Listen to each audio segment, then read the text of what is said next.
نو عمر رضی الله تعالی عنہ د هغې نه بعد وایي دا خبره وکړله د خپل زوی ته عبدالله بن عمر یې راوغوښتلو عبدالله دا په زامنو د ده کې هغه عالم صحابي دی عبدالله بن عمر رضی الله عنه هغه ته ویل چې ته لږ حساب وکړه ما باندې قرض څومره دی مؤمن سره دا غني چې چېرته د الله حق برباد نشي او د بندګانو حقونه برباد نشي پردې حق ځان سره وینسي ځکه یو انسان ته چې شهادت هم میلاو شي شهادت ډېره لویه مرتبه ده خو دنه به قرض دته نه معاف کېږي پردې حق د دې معافي نشته دی سخته خبره ده دومره مرتبه به درته رسېدلې او دا به ته مخې ته خنډ شي وی اسمان سے گرا کھجور میں اٹکا اد اردو متل ہے اسمان نه راوګرځي سړی کجورو کې باندې شي نه دی وجه نه هغه د تاسو په تاسو لاړ شي زما حساب ولګوي ما باندې د چا قرض دی څومره جوړیږي دا زوی چې حساب شروع کړو په دې وخت کې شپږ اتیا زره درهم دا په باندې وی قرض و 86000 درهم عمر رضی الله عنه دی وخت وصیت فرمایله د قرض مبارک که زما کم اولاد دی بچی او نوسی د دوی د مال دومره حد ته ورسېده چې زما دا قرض په خلاص شو خو ډېره ښه ده او بهتره خبره ده خو که د دې زما د اولاد په پیسو باندې دا قرض خلاص نه شولو نو بیا به تاسو لاړ شئ زما خاندان چې دی کوم بنو عدي د ده خاندان دی ابتدایي خطبه کې ته ما ویلې د ده بنو عدي ډېر غټ خاندان مضبوطه کورنۍ وه او عربو کې به دا خانداني غیرت ډېر زیات و یو بل څه به ودرېده داسې په سخت او په تکلیف چېرې دا زموږ د قوم یو بدنامي ده نه هغه غیرت په دوی کې هسې مو نو عمر رضی الله عنه فرمایي خپل غیرت د وجې نه یې ویلی چې بیا به زما خاندان ته ووایي بنو عدي کورنۍ ته به ووایي چې زما قرض ادا کړي باقي چې کومې پیسې په ما پاتې کېږي او که بیا هم دومره هغوی هم وس ونه شولو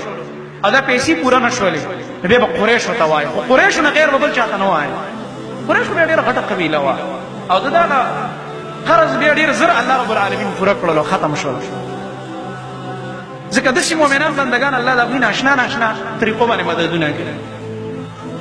نو عمر رضی الله تعالی عنه بیا د دې نه بعد صحابه وو چې کله دا واقع وشوله په دې لارو کوڅو کې چې موږ ګرځېدو په ټول د غم او د خفګان اوازونه وو ټول صحابه وی دومره پریشانه او مسلمانان دومره خفه او دومره غمجن وو تا به ویل چې د دې نه مخکې چېرته به دوی داسې مصیبت نه دی راغلی په دې ورځ باندې دونه غمجن ځکه د الله د نبي صلی الله علیه وسلم نه بعد د ابوبکر صدیق رضی الله عنه 2 کاله مختصر دور و هغې کې ټول هغه مانعین د زکات او دغه رنګه هغه د دروغو د پیغمبرۍ دعوه کوي هغې کې هغه تېر شو د الله د نبي نه پس دا یو زبردست د امت مسلمه دپاره یو د قوت دور او د عزت دور او عجیب شخصیت و نو ځکه ورته ټول خفه چا به دا تسلي وي زړه له ورکولی یو بل ته به چې انشاءالله ښه به شي امیرالمؤمنین هسې ځان له بعد وخت سړی زړه ښه کوي په دا تسلی نه به ورکولی او بعضو به ویلي چې نه یاره زما دا ګمان نه دی چې امیرالمؤمنین نور پاتې شي وفات کېږي په دې دوران کې عمر رضی الله عنه یو ځل خپل زوی ته ویلو چې ته لاړ شه په دې لارو کوڅو کې وګوره چې زما په باره کې خلک څنګه خبرې کوي دا د دې لپاره ده سره دا غم او فکر و لکه حدیث کې راځي چې کله ستا د مرګ نه بعد مؤمنانو ستا صفت وکړلو دا د دې دلیل دی چې الله ته بخلی او مغفرت به راته کېږي او جنت ته به دې لېږي او که مؤمنانو دې بدي بیانه کړله ایمان والا و یاره ډېر ناکاره انسان او موږ ته ډېر زیات تنګ او پریشان او نقصانونه او ضررونه خلکو له ورکړي بعضې انسان د ماره لړم په شان ته خوی وي نو د داسې انسان دا د ناکاره عاقبت او د ناکاره انجام دلیل دی دا حدیث د وجبت کې چې کوم راځي د الله نبي یو انسان صفت وشو جنازه تېره شویل وجبت او د بل بدي بیانه شویل وجبت صحابوی دواړو ته دې وجبت ویلی دی یو ته جنت واجب شو دی بل ته جهنم واجب شو ځکه انتم شهداء الله فی الارض تاسو په دې ځمکه کې د الله ګواهان یې مؤمن چې ګوهي ورکړي الله رب العالمین یې قبلوي یو حدیث کې دا راغلی دي چې 20 مؤمنان وایي د چا په باره کې ښه الفاظ ووایي او د هغه د ایمان ګوهي ورکړي دا ښه انسان او ډېر دیندار انسان او تقوا والا انسان او دا الله بخي او بل حدیث کې عجبه دا څلور راغلي دي او 2 پورې هم راغلي چې مؤمنان دې کله ګوهي ورکړي نو په دې لارو کوڅو کې ټول خلک په عمر رضی الله عنه پسې خفه او غمجنو او ژړاګانې وې بیا په دې کې د بت په ورځ باندې دا حمله شوې ده به امام ذهبي رحمت الله علیه لیکلي خپل تاریخ وایي دا د بت ورځ وه دا چهارشنبه چې ورته وایي او بیا چې وفات شوی د اتوار ورځ وه 15مه ورځ باندې بیا وفات شوی سای ورکړی چې 26 یا 27 محرم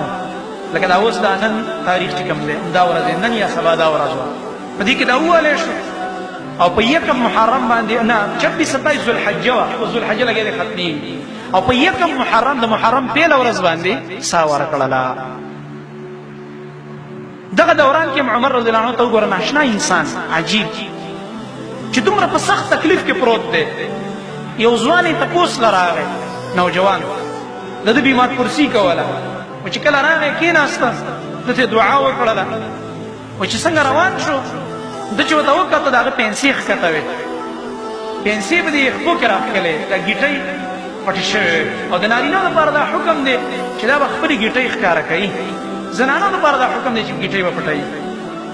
نو ورته ویلې وایي بچیه دې خوا را واپس شو چې هغه را واپس شو وایي دا پنسې اوچتې که ستا کپړه به هم صفایي او ستا الله به هم تا نه رضا شي. د دې دوه پیدې دي یو به الله رضا شي ځکه د نبي صلی الله علیه وسلم سنت تا پوره کړه او بل وایي کپړه هم صفایي خیرنېږي او ستا کېږي به هم نه خرابېږي به هم نه. په دغه دوران کې هم صحابه ناشنا انسان دې دوران کې هم لګیا او دا دومره ښایسته خبرې کولې او بعضې وصیتونه یې کړي دي چې هغه اوس ډېر اوږده دي که زه اوس بیانوم ټایم ختم شوی دی هغې بیان کړه وایي ناشنا ناشنا وصیتونه. او دې نه بعد وایي د خپل زوی ته یې ویلې عبدالله ابن عمر ته هغه وله دا سر په دې غېږ کې ایښی و د اخري وخت کې دا تکلیف کړه ډېر و زما دا سر په دې ځمکه باندې کېده هغه ورته چې خیر دی که نه ځمکه یا زما دا دغه زما غېږه وایي نه زه درته وایم زما دا سر په دې ځمکه باندې کېده دا مخ مې لږ دې خاورو سره ولګېږي ځکه لږ ساعت پس هسې هم دې خاورو له روان یم څو پورې به ستا په دې غېږ کې زه پروت یم. بار بار یې ورته وایي دا 2-3 ځلې ورته ویل بیا ورته ویل چې ګوره خوار شي زه درته وایم زما دا سر کېده ولان دی ځکه زه خاورو له روان یم چې په دې خپله ژوند کې دا زما مخ دې خاورو سره ولګي دا د ده عجیزي و ډېره ناشنا عجیب انسان. او هغې نه پسې وایي بیا خپل زوی ته ویله چې لاړ به شي او ام المؤمنین عائشه صدیقه رضی الله تعالی عنها د هغې خوا ته ورشه زما سلام ووایه ولې اجازت وغواړه چې ورغې بیا زما سلام ووایه زما به هلته د نوم سره امیر المؤمنین نه یادوي ځکه نن نه بعد زه امیر المؤمنین نه یم زما نوم به یاد کړي عمر ابن خطاب چې زما پلار عمر ابن خطاب وایي چې که ستا اجازت وي چې د الله د نبي صلی الله علیه وسلم او د ابوبکر صدیق رضی الله عنه خوا کې زه دفن کړلی شم په دې حجره کې راله ځای راغی دا ډېره مینه وه د الله د نبي صلی الله علیه وسلم سره او د ابوبکر صدیق رضی الله عنه سره څنګه چې په دنیا کې دا درې واړه ملګري به هر وخت د الله پیغمبر او ابوبکر او عمر دا دوه ښې لاسونه ښې او ګس لاس داسې وزیرانو دا دواړه دوه وزیران د الله نبي په اسمان کې و دوی په ځمکه کې په اسمان کې جبریل او میکایل او په ځمکه کې ابوبکر او عمر رضی الله عنهما. زوی چې کله ولاړه اجازت یې طلب کړلو چې کور ته ور داخل شولو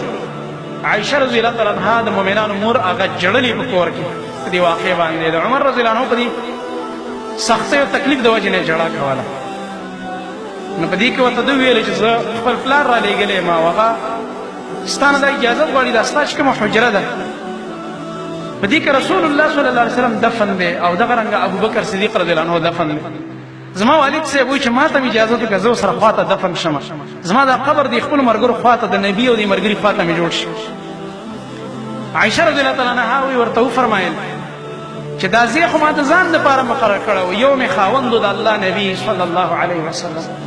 او بل مې والد صاحب و ابوبکر صدیق رضی الله عنه خو چې د عمر رضی الله عنه دا خواهش دی نو زه عمر د ځان نه غوره ګڼم او هغه له په خپل ځان باندې ترجیح ورکوم بلکل زما اجازه ده. و چې کله زوی راغی او چا ده ته اطلاع ورکړه چې زوی دې را واپس شو ډېر پاسېدلی نه شو تکلیف کې و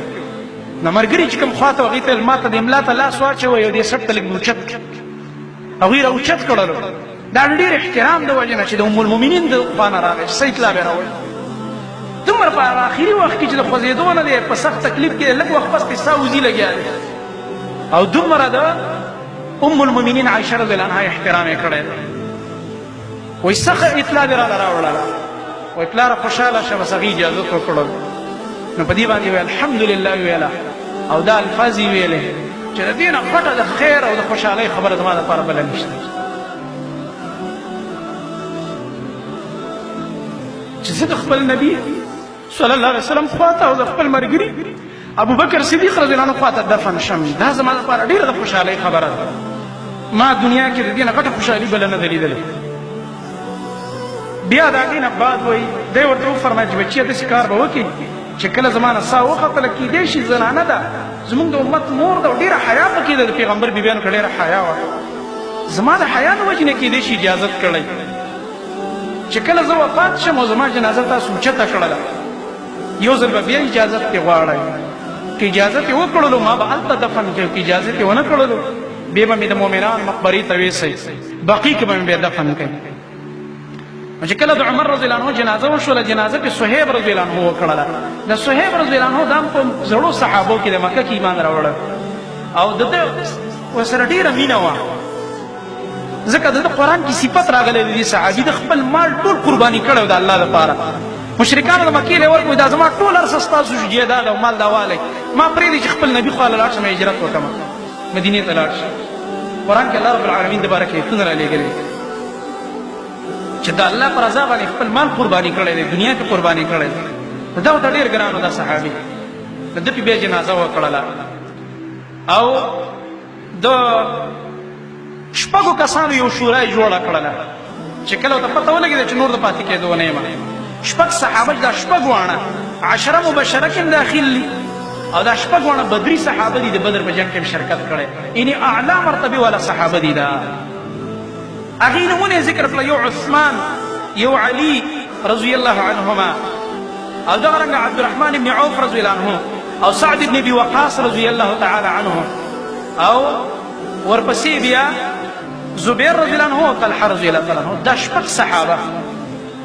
دی مقرر کړل چې زمانه بعد به دا راغونډ شي په یو ځای کې صحابو تل تاسو به بارې دي یو کمرې ته دننه کوي یو بند ځای ته به لاړ شي نه به وځي چې څوک یې خوښ شو هغه به امیر المؤمنین زمانه بعد د مسلمانانو به دا مشوره مقرر کړله ده یو ناشنا کار وکړو جدید غوندې کار ده چې مخکې داسې نه و شوي او بیا دی وفرمایل وایي که ستاسو په یو کس باندې چېرته داسې وشو چې درې کسان یو کس خوښ کړي او درې کسان بل شپږ کسان یي خو دوه رایې راشي درې ملګري وایي چې نه دا کس به امیر المؤمنین او دا نور درې وایي چې نه دا به امیر المؤمنین نو به یې خپل زوی یاد کړو ځکه دا عالم او وصیت یې د زوی باره کې دا زما زوی به امیر المؤمنین نه جوړوي یعنې دومره بې لالچه انسان زما زوی به مشر کوئ نه خو زما زوی ته دا اختیار شته ځکه عالم دی چې دی دې پکې بیا فیصله وکړي په هغه دوو کې چې تاسو کله دوه کسان مقرره کړه درې ملګري وایي دا او بل وایي دا نو ده ته ووایي دی چې بیا څوک خوښ کړي بس هغه تاسو امیر کوي دا خبره یې وکړله او دویمه خبره یې دا وکړه که بالفرض زما په زوی هم فیصله نه کوئ نو وګورئ په دې درې صحابه چې یو طرف ته درې بل طرف کم طرف ته چې عبدالرحمن ابن عوف دی هغه درې ملګرو کې چې کم کس مقرر کړی هغې طرف ته ترجیح ده بیا کم ګروپ کې چې عبدالرحمن ابن عوف او په چا اتفاق راغلی و د دغه ګروپ هغه کس دې بیا امیر شي یو حل هغې راوښکلو په ښایسته طریقه باندې او د هغې نه بعد بیا عثمان ابن عفان رضی الله تعالی عنه دا د امت مسلمه امیر مقرر شوی دی د عثمان رضی الله تعالی عنه د هغه مناقب د هغه اوچت شان بعضې په تېرو خطبو کې هم تاسو واورېدو ځکه اکثر د درې صحابو د اولني ابو بکر عمر عثمان او ورسره کله کله علي رضی الله عنه دا اکثر په ډېرو حدیثو کې ذکر کېږي او د عثمان رضی الله عنه ځان له دومره ډېر مناقب دي ان شاء الله تعالی د الله په فضل باندې د راروانې خطبې نه به ان شاء الله تعالی د عثمان بن عفان رضی الله عنه حالات او د هغه تاریخ او د اسلام لپاره د هغه مالي او جاني قربانیانې او د هغه په باره کې چې کوم د الله نبي صلی الله علیه وسلم پیشنګویانې فرمایلې دي هغه به ان شاء الله تعالی را روانو خطبو کې ذکر کوو سبحانك اللهم وبحمدك اشهد ان لا اله الا انت د عمر رضی الله عنه په باره کې چې کله وی دی قبر ته ورکوز کړو دفن کولو قبر ته سعید بن زید رضی الله عنه ورکوز شوی دی ځکه دا د رشته دارو او بل یې زوی عبدالله بن عمر رضی الله عنهما او بل عثمان رضی الله تعالی عنه او بل صهیب رضی الله عنه دا څلور صحابه چې دا وی قبر ته ورکوز شو او دی به دفن کړی دی الله رب العالمین دې